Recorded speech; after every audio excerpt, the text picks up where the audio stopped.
à cette fin de semaine de ressourcement avec le Père René Larochelle. C'est la 3e fois que le Père Larochelle vient chez nous à Foi et Télévision chrétienne. Il a été moine pendant 36 ans à l'abbaye Saint-Benoît-du-Lac. Maintenant, il est vicaire dans une paroisse, abbé Saint-Paul. Il a 9 paroisses. 9 paroisses. Alors, priez pour lui. Le thème qu'il va développer en fin de semaine est le visage de la miséricorde, Jésus. Alors, accueillons chaleureusement le Père René Larochelle.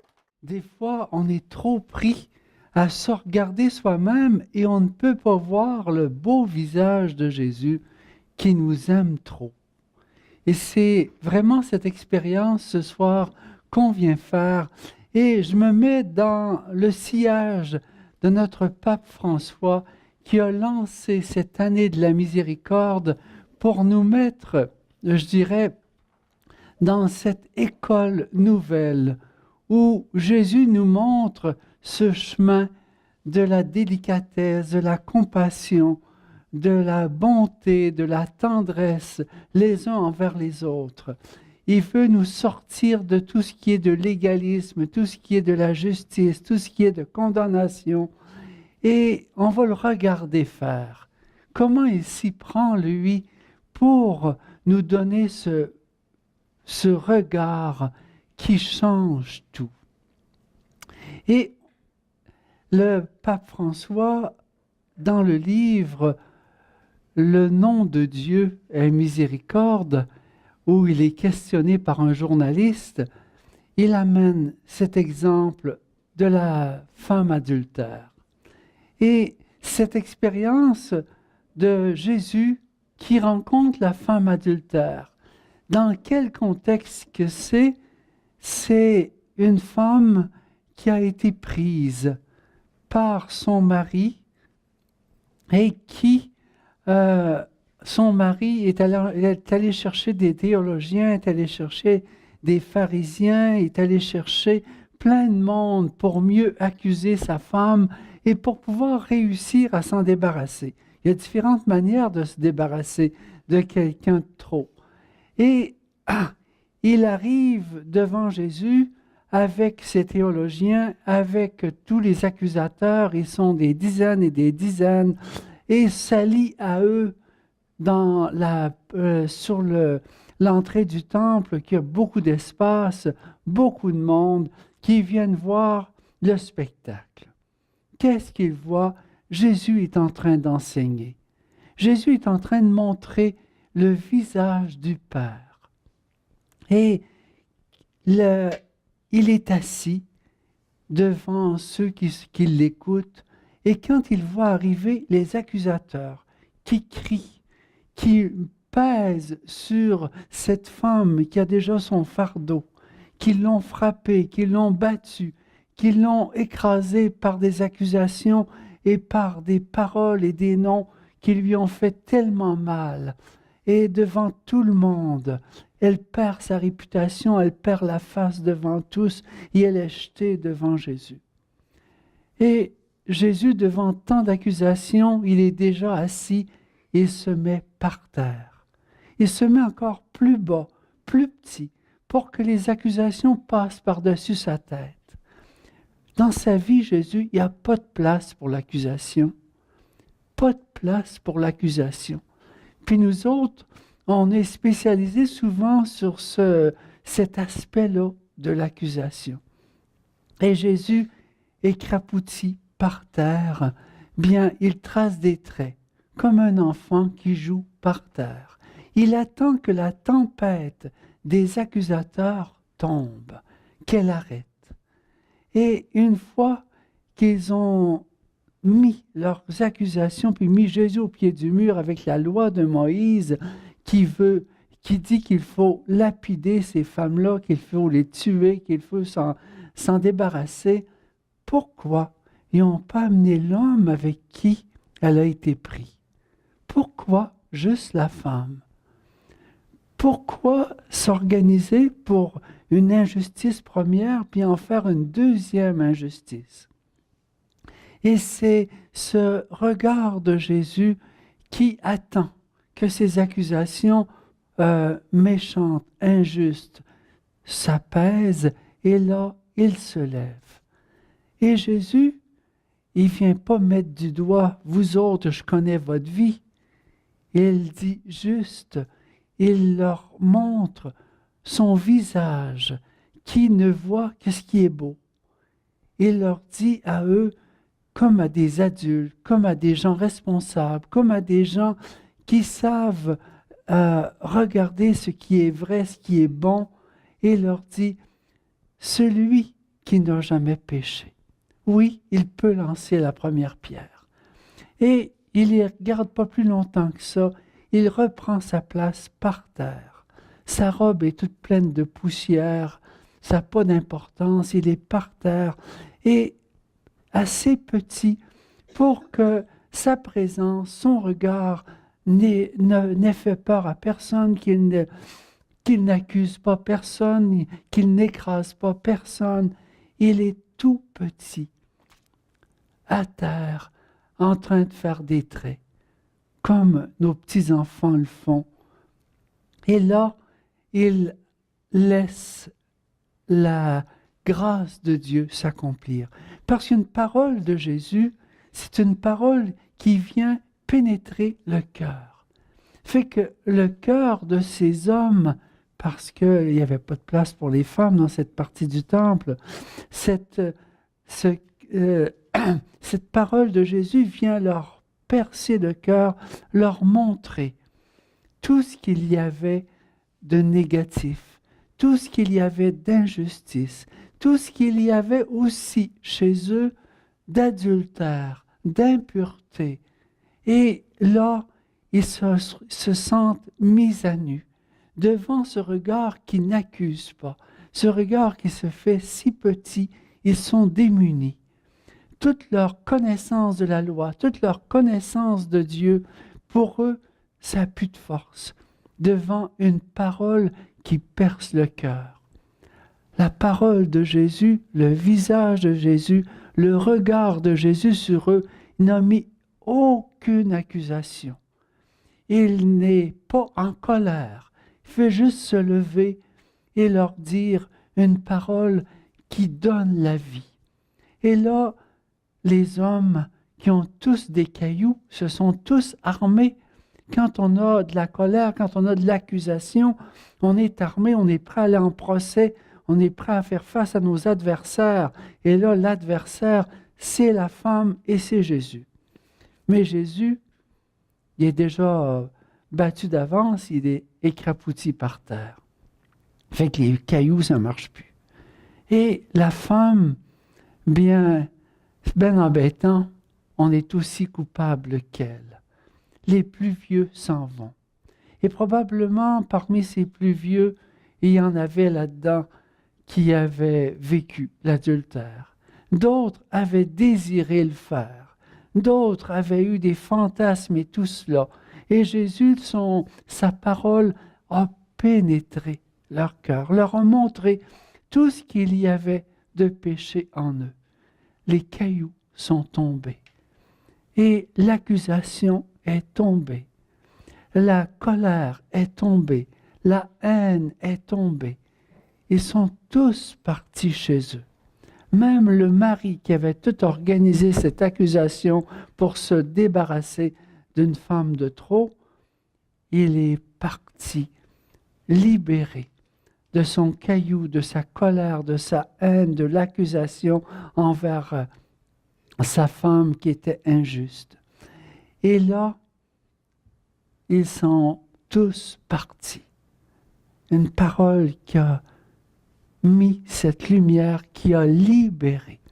Le visage de la miséricorde de Jésus a pu libérer les accusateurs. Après ça, Jésus s'approche de la femme accusée. Il se relève. Il vient la relever à son tour. Il vient lui poser la question. Personne ne t'a condamné. Et moi non plus. Et là, Jésus, il donne à la femme un regard que cette femme n'a jamais eu nulle part, un regard qui la libère de tous ses péchés, un regard qui la libère de toutes ses dépendances affectives, de tous ses besoins affectifs parce que son mari était plutôt du type frigide. Et c'est qu'elle se retrouve avec une guérison très profonde. Toutes les déceptions de sa vie, tout ce qui a été brisé depuis qu'elle est toute jeune, Jésus, dans son regard, répare tout. Et là, il lui dit, va, ne pêche plus. Mais une parole de Jésus, c'est tout autre chose qu'une parole que nous autres nous disons par nous-mêmes. Mais on peut dire aussi des paroles dans l'esprit. On peut recevoir aussi des paroles dans la prière qui ont cette puissance de transformation. Et là, le regard de Jésus vient, et cette parole vient donner à la femme adultère cette grâce de se relever. Cette grâce aussi, dans la loi, elle est comme liée à son mari. C'est que cet homme qui a voulu sa mort, qui a tout organisé sa mort, qui a détruit toute sa réputation, qui a tout brisé de sa vie, il n'y a plus de vie possible pour elle, là. Qu'est-ce qu'il lui reste?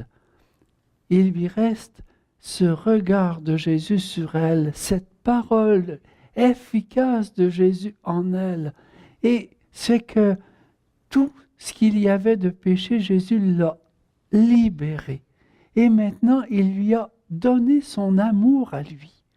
Son amour à lui qui permet à cette femme d'être debout, pas écrasée, pas dominée, d'être debout. Elle est quelqu'un d'important, elle est quelqu'un d'aimable, quelqu'un sur qui Dieu compte. Le regard de Jésus lui a montré ça. La parole de Jésus lui a donné cette force de transformation et elle retourne chez son mari. Et chez son mari qui, lui, a perdu tout cet esclavage face à l'accusation, face à la haine, face à tout ce qui brisait dans ses paroles, dans ses regards, dans ses gestes. Il est devant une femme qui est intouchable, qui ressemble à Jésus. C'est comme si le regard de Jésus sur cette femme et sa parole a fait que quand elle rentre à la maison, il est démuni. Il ne peut plus lui faire mal. Et elle, dans ses paroles et dans ses gestes, elle a les manières de Jésus. Elle se fait petite, serviable, debout, aimante, capable de dialogue, capable d'être égal à égal. Elle a ce regard d'amour gratuit. Un amour qui est impossible, humainement parlant, après tout ce qu'elle a reçu, c'est tout à fait impossible. Et je recevais un couple un jour comme ça où le mari avait été infidèle et c'est un mari, un bon chrétien et tout ça. Et il avait tout fait en cachette pendant des années.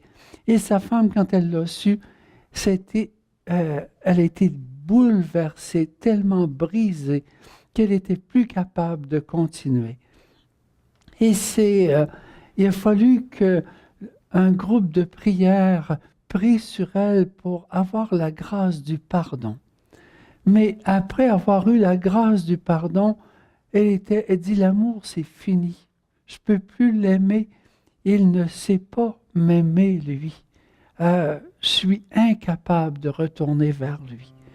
Et là, le groupe de prière a continué de prier sur elle et ils ont obtenu cette grâce. Et elle s'est sentie libérée de cette colère, de toute cette froideur qu'elle avait fait une carapace en elle pour l'empêcher, son mari, de lui faire mal encore. Elle a reçu la grâce d'un pardon et d'un amour pour lui qui était libéré de tout mal, de toute accusation. Et elle pouvait le voir dans la grâce de Dieu. Et c'est le regard de miséricorde de Jésus qui lui a été donné.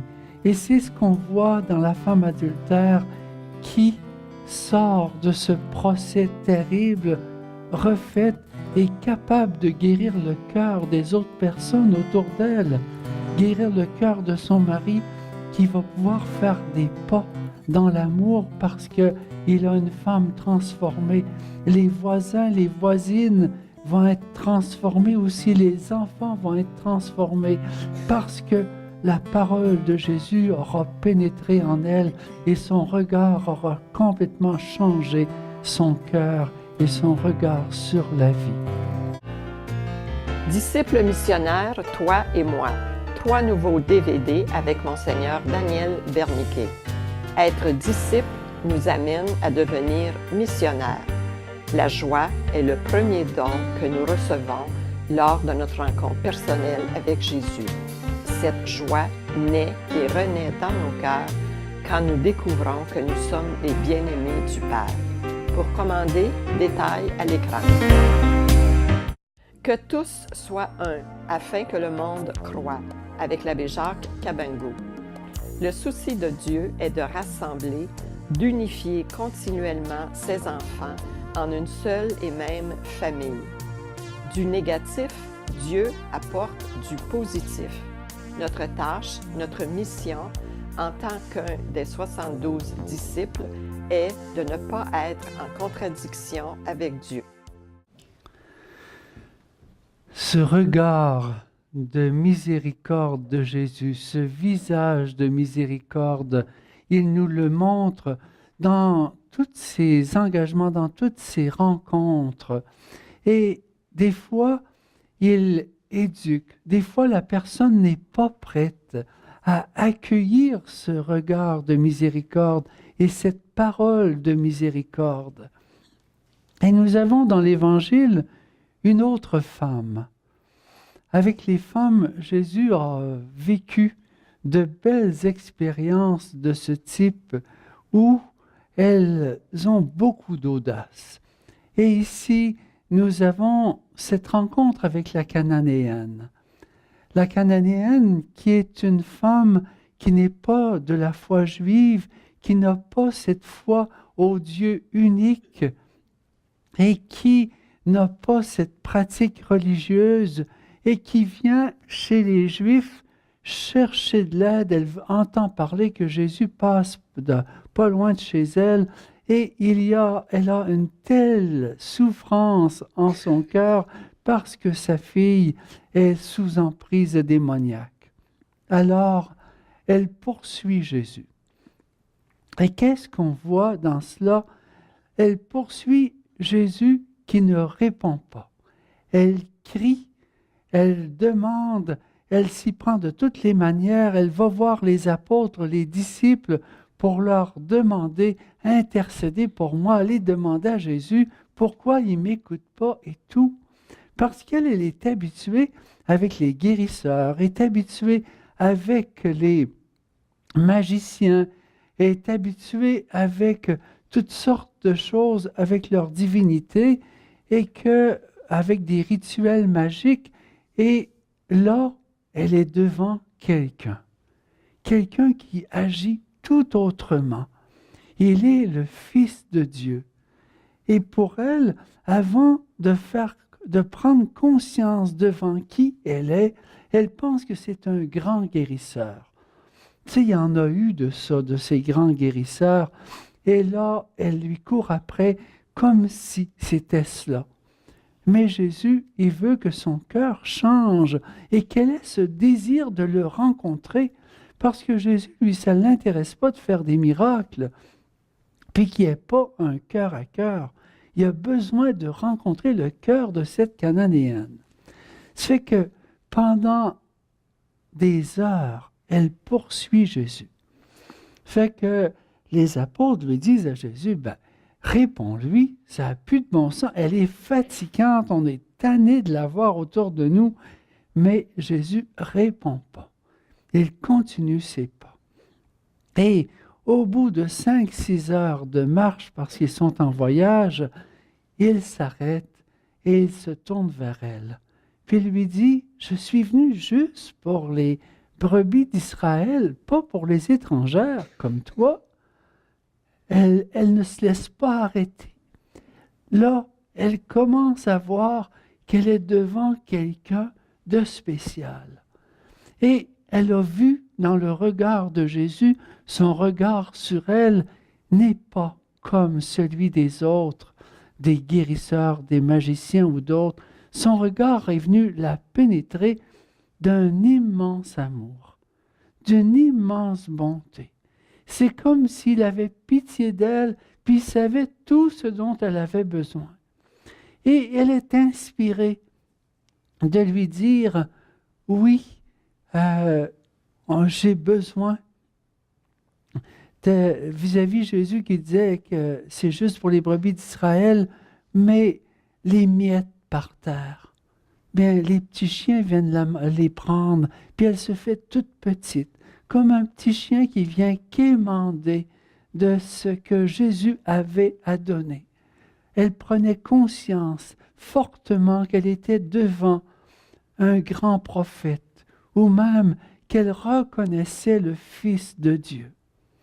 Et elle lui confie toute sa détresse vis-à-vis sa fille. Et quand Jésus lui dit « Va, ta fille est sauvée », elle ne crie pas, elle dit « faut que tu viennes » et tout ça. Cette parole-là lui pénètre au cœur. Et elle repart. C'est très important avec Jésus. Il a un regard, il a une parole efficace. Et une parole vivante qui fait qu'elle ressent au-dedans d'elle cette certitude. Jésus vient prendre soin d'elle et prendre soin de sa fille. Fait que la Samaritaine, quand elle reçoit cette parole, elle part vers sa fille. Et en rentrant chez elle, elle a des divinités d'Égypte, elle a des divinités de toutes sortes, les Baals, de toutes sortes qu'ils ont dans leur pays. Et elle a des dieux d'Éphèse, elle a les dieux grecs, elle a les dieux romains.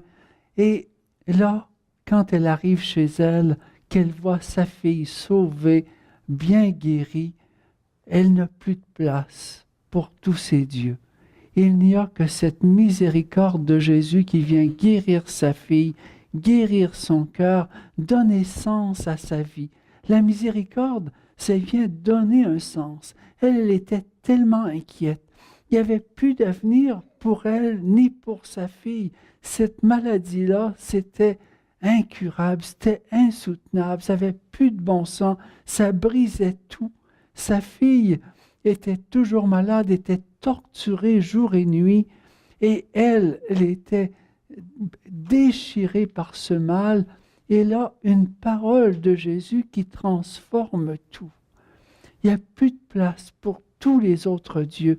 Il n'y a plus de la place dans son cœur et dans le cœur de sa fille que pour Jésus qui aime, qui vient changer sa vie.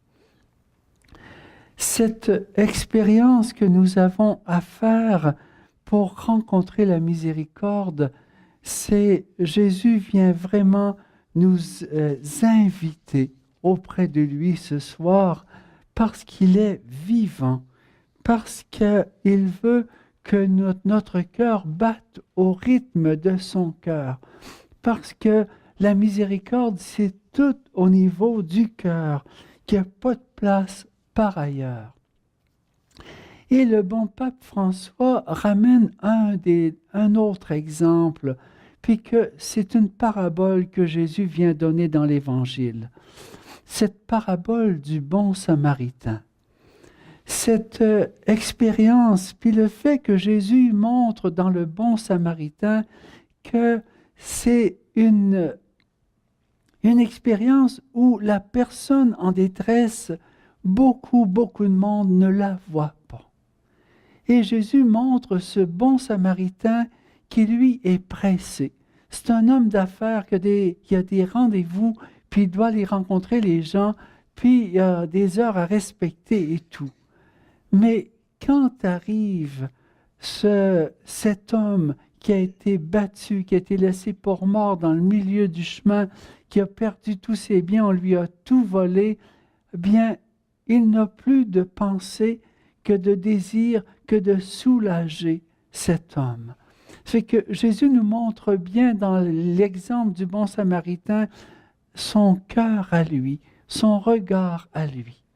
Et Jésus montre, avant que le bon Samaritain arrive, il vient nous montrer le passage d'un Lévite.